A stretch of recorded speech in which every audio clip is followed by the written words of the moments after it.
السلام علیکم ورحمۃ اللہ وبرکاتہ. الفاظ کی وضاحت. آیت نمبر 267 to 274.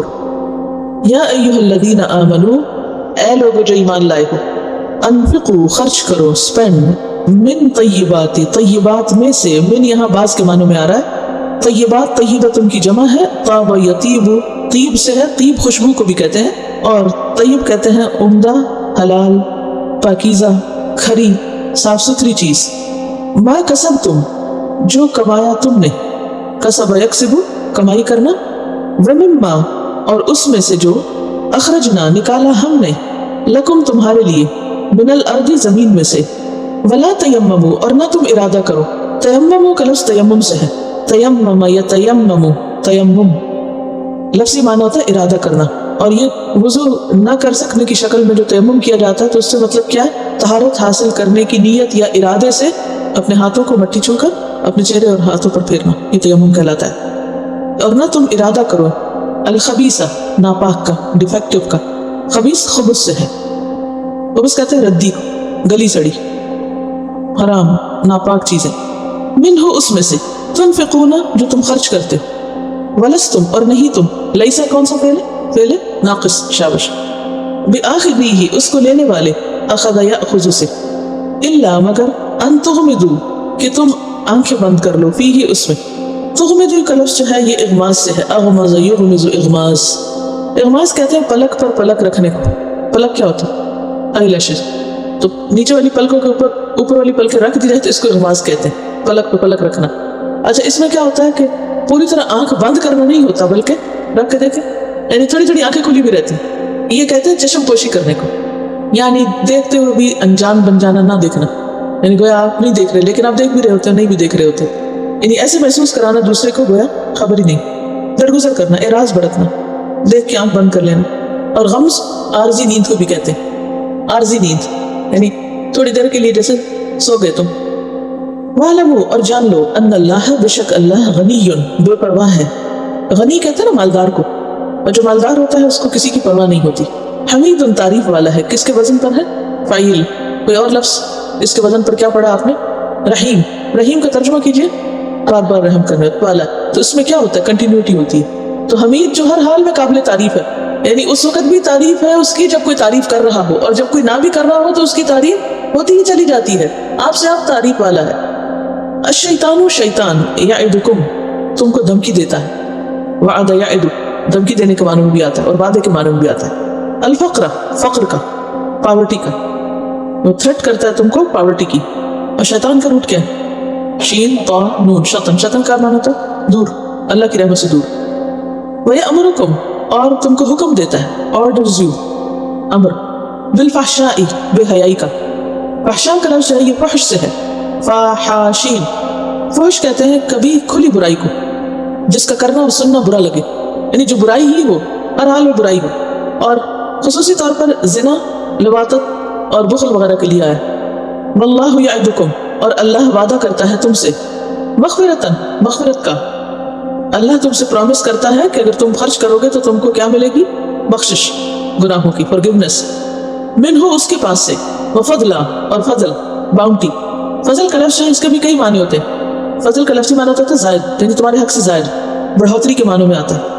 مہربانی، مال، قوت، حسن، مرتبہ، عزت، عقل، ان سب کے لیے لفظ فضل آتا ہے. فضل میں کیا کیا شامل ہے؟ ساری بڑی بڑی نعمتیں شامل ہیں جن کی انسان کو امید ہوتی ہے. تو خرچ کرنے پر انسان کو یہ سب کچھ نصیب ہوتا ہے. واللہ اور اللہ واسع وسعت والا ہے، علیم جاننے والا ہے. یؤتی وہ دیتا ہے، آتا یؤتی ایتا دینا. الحکمت حکمت. حکمت کا لفظ ہے ہا کاف میم سے ہے. حکم، حکم کہتے ہیں فیصلے کو. حکمہ فیصلے کی صلاحیت، اور علم نافع کے لیے بھی آتا ہے، سمجھ بوجھ کے لیے بھی آتا ہے، تدبیر کرنے کے لیے بھی. اور حکمت کا یہ مفہوم بھی بیان کیا گیا کہ کسی بھی کام کو عمدہ طریقے سے کرنا، اور جو چیز جہاں رکھنی ہو وہاں رکھنا، اور کسی بھی چیز کے بارے میں فیصلہ کرتے وقت تمام پہلوؤں کو مد نظر رکھنا. تو لفظی معنی کیا ہے اس کا حکمت کا؟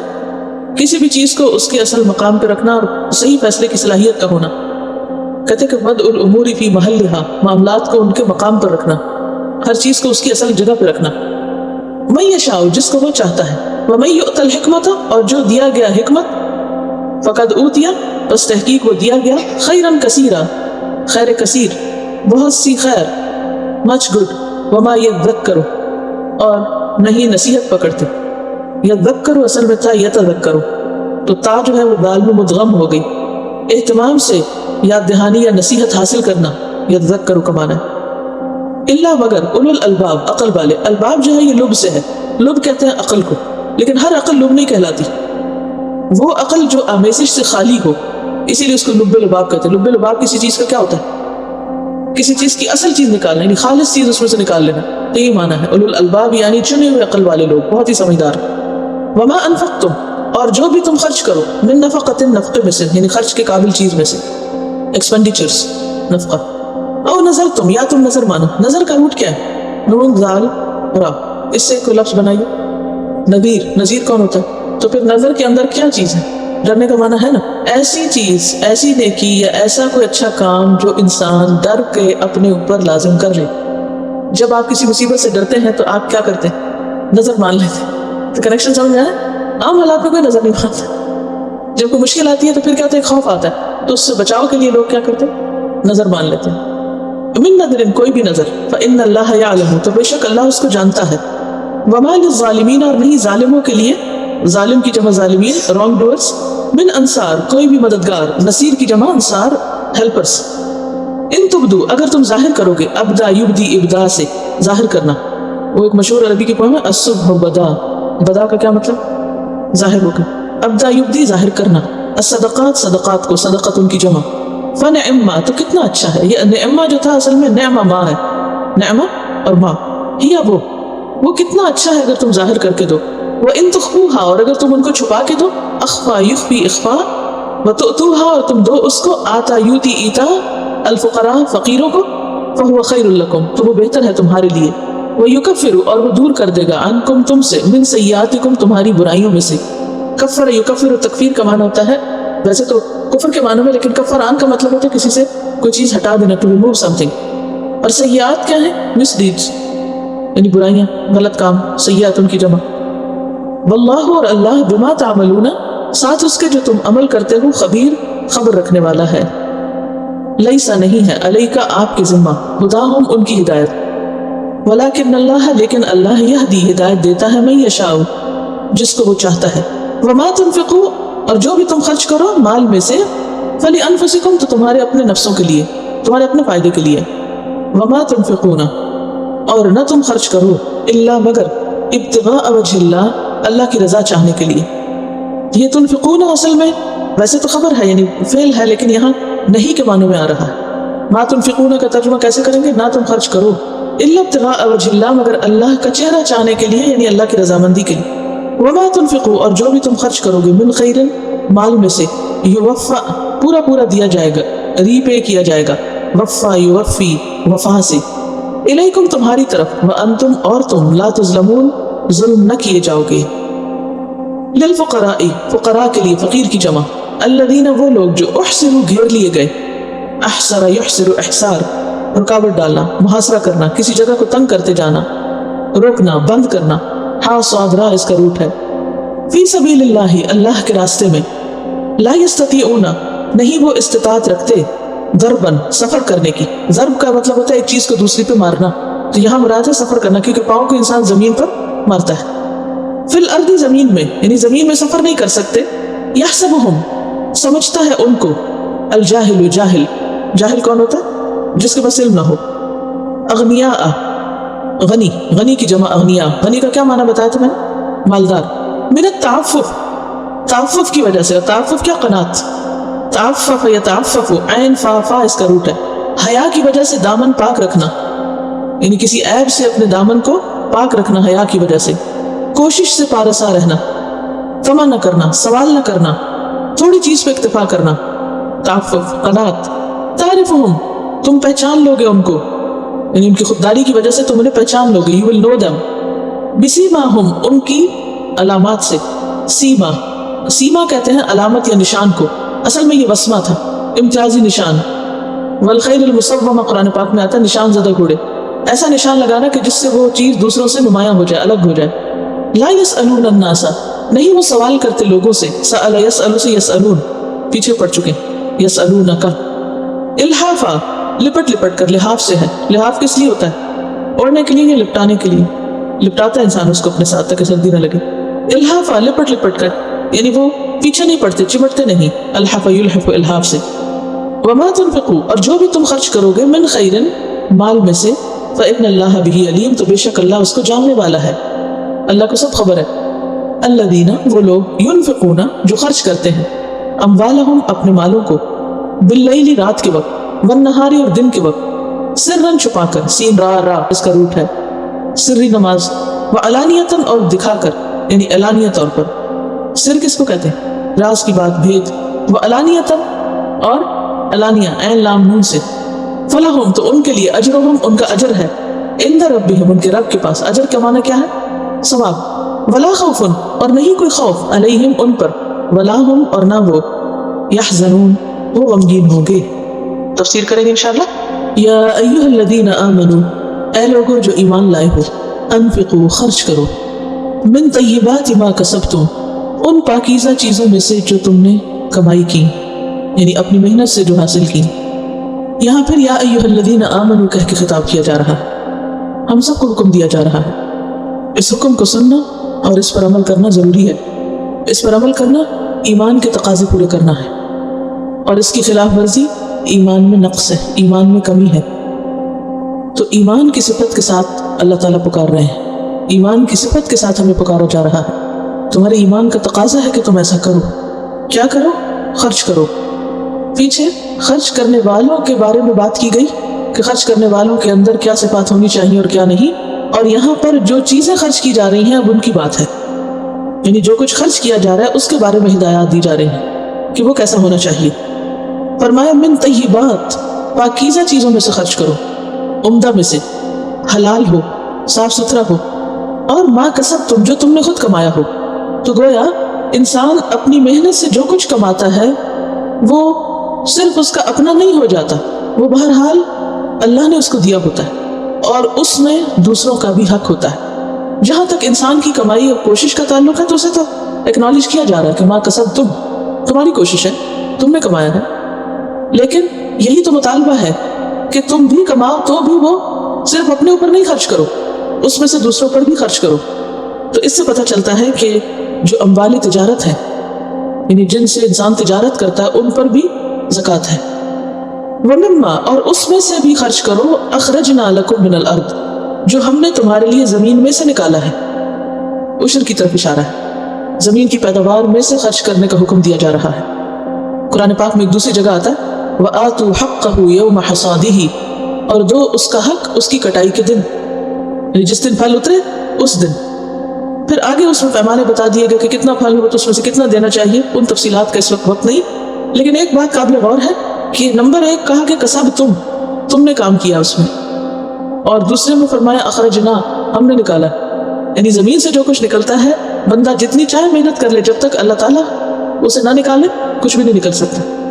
وَمِمَّا أَخْرَجْنَا لَكُم مِّنَ الْأَرْضِ وَلَا تَيَمَّمُوا الْخَبِيثَ، اور خبیث اور ردی بیکار دینے کا تو ارادہ بھی نہ کرنا، یعنی اس میں سے جو کنڈم مال ہے اسے نہیں بطور زکوٰۃ نکالو، بلکہ کون سا مال دو؟ من طیبات، عمدہ چیزوں میں سے دو، کہ لن تنالوا البر حتى تنفقوا مما تحبون، تم اس وقت تک نیکی کو پا نہیں سکتے جب تک وہ خرچ نہ کرو جس سے تمہیں محبت ہے، جو تمہیں پسند ہے، جو تمہیں خود اچھا لگتا ہے۔ دو ایکسٹریمز ہوتی ہیں، ایک یہ کہ انسان صرف چنی ہوئی چیز ہی خرچ کرے، اور دوسرا ایک انسان انتہائی ردی بیکار چیز خرچ کرے۔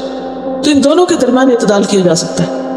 اور بعض لوگوں کا ایسا ہوتا ہے نا کہ جیسے اموال تجارت میں زکوٰۃ کی بات ہو رہی، ویسے کسی کی کپڑے کی دکان ہے اور اس کو اس میں سے زکوٰۃ نکالنی ہے، تو بعض اوقات لوگ سال بھر میں جو کپڑا کنڈم ہوتا رہتا ہے وہ ایک طرف کرتے رہتے ہیں، یا جو بکتا نہیں اس کو ایک طرف کرتے رہتے ہیں، اور پھر آخر میں اس بالکل ردی بیکار چیز کو جو کام کی نہ ہو وہ زکوٰۃ میں نکال دیتے ہیں۔ تو یہ ایک ناپسندیدہ چیز ہے۔ زکوٰۃ کے لیے بھی جب انسان مال نکالے تو خبیث نہ ہو، بالکل بیکار اور ردی نہ ہو۔ ہاں اگر ایسا ہے کہ وہ پہننے کے قابل، استعمال کے قابل ہے، تو کوئی زیادہ اعلیٰ قیمت کا ہے، کوئی کم قیمت کا ہے، کوئی بہت اچھا ہے، کوئی درمیانہ ہے، تو ملا جلا تو ہو سکتا ہے، لیکن انتہائی ردی بیکار ناقص چیزیں نکال کے الگ کرنا کہ اس کو زکوٰۃ میں دے دیں گے تو یہ درست نہیں ہے۔ وَلَا تَيَمَّمُوا الْخَبِيثَ مِنْهُ تُنْفِقُونَ، جو تم خرچ کرتے ہو، وَلَسْتُمْ بِآخِذِيهِ، اور نہیں تم اس کو لینے والے، تم خود اس کو پسند نہیں کرو گے، اگر تم مستحق زکوٰۃ ہو اور تمہیں وہ مل رہی ہو تو تم اپنے لیے اسے ہرگز پسند نہ کرو، الا ان تغمضوا فیہ، مگر یہ کہ تم آنکھیں بند کر لو، کہ کب ضرورت ہے تو کیا کیا جو، جب کچھ بھی نہیں تو پھر جو بھی ملتا ہے راضی برضا۔ وَاعْلَمُوا، اور جان لو، کیا جان لو؟ ان اللہ غنی حمید، بے شک اللہ بے پرواہ ہے، اللہ کو ضرورت نہیں، حمید ہر حال میں قابل تعریف ہے، اسے تمہارے نفقات کی ضرورت نہیں، تمہارے مال کی ضرورت نہیں، وہ محتاج نہیں۔ تو یہاں اگرچہ مال زکوٰۃ اور مال عشر کی طرف اشارہ کیا جا رہا ہے، لیکن اس کے علاوہ عام روزمرہ زندگی میں بھی ہمیں ایک اصول دیا جا رہا ہے معاملہ کرنے کا لوگوں کے ساتھ، اور وہ کیا ہے کہ جب تم کسی کو کچھ دو تو اچھی چیز دو، ایسی چیزیں نہیں کہ جو ردی بیکار ہوں، جو کسی کے کام نہ آنے والی ہوں، محض خانہ پوری نہ کرو۔ آپ دیکھیں کہ ایک تو صدقہ خیرات، وہ تو عام طور پر دیا جاتا ہے کسی ضرورت مند کو، مستحق کو، لیکن ایک عام روزمرہ زندگی میں بھی لین دین ہوتا ہے جو صرف مستحق کو نہیں دیا جاتا، وہ اس کا خرچ کرنا مستحب و پسندیدہ ہے، اجر و ثواب کا باعث ہے، تو اس میں بھی انسان کو اس چیز کا خیال رکھنا چاہیے۔ محض خانہ پوری نہیں کہ بس چونکہ دینا ہے اس لیے کچھ بھی دے دو، یہ دیکھو کہ جو دے رہے ہو وہ دوسرا اس کو کرے گا کیا اس میں بوجھ تو نہیں بن جائے گا، جیسے عام طور پر تحفے تحائف کا لین دین ہوتا ہے، تو بعض اوقات اس میں کیا دیکھا جاتا ہے کہ بس اب یہ موقع ہے، دینے کا وقت ہے، کچھ بھی دے دو، اور اس میں عموماً وہ چیزیں دی جاتی ہیں جو خود استعمال نہیں کی جاتی، اور بعض اوقات کچھ چیزیں ایسی ہوتی ہیں جو دیکھنے میں تو بڑی خوبصورت ہے لیکن کسی کے کام کی نہیں ہوتی، یا کم از کم جس کو آپ دے رہے ہیں اس کے کسی کام کی نہیں ہے۔ تو اس چیز سے انسان کو پرہیز کرنا چاہیے۔ کیا دینا چاہیے؟ طیب، طیب کا لفظ جو ہے وہ اس سے طیب بھی نکلا، طیب جیسے خوشبو کو بھی طیب کہتے ہیں، تو خوشبو کو دیکھتے انسان کے اندر کیا فیلنگ آتی، تر و تازگی کی، خوشی کی۔ تو اس سے آپ اندازہ کر سکتے ہیں کہ جب آپ کسی کو کوئی چیز دیں تو اس سے کیا اس کی خوشی میں اضافہ ہو، اس کو وہ اچھی لگے، وہ قابل استعمال ہو، فائدہ مند ہو۔ تحفے کا لین دین کس لیے ہوتا ہے؟ محبت میں اضافے کے لیے، اور اگر وہ لین دین محبت کی بجائے نفرت میں اضافے کا باعث بن جائے تو پھر وہ دیا وہ کس کام کا؟ نہ اجر و ثواب بھی ملا، نہ محبت میں اضافہ ہوا، اور وہ پیچھے جیسے کہا گیا نا کہ لا يقدرون على شيء مما كسبوا، اپنی کمائی کے کسی حصے پہ قادر نہیں، کچھ بھی حاصل نہیں ہوگا، وہ چیز بھی گئی اور فائدہ بھی کچھ نہ ہوا۔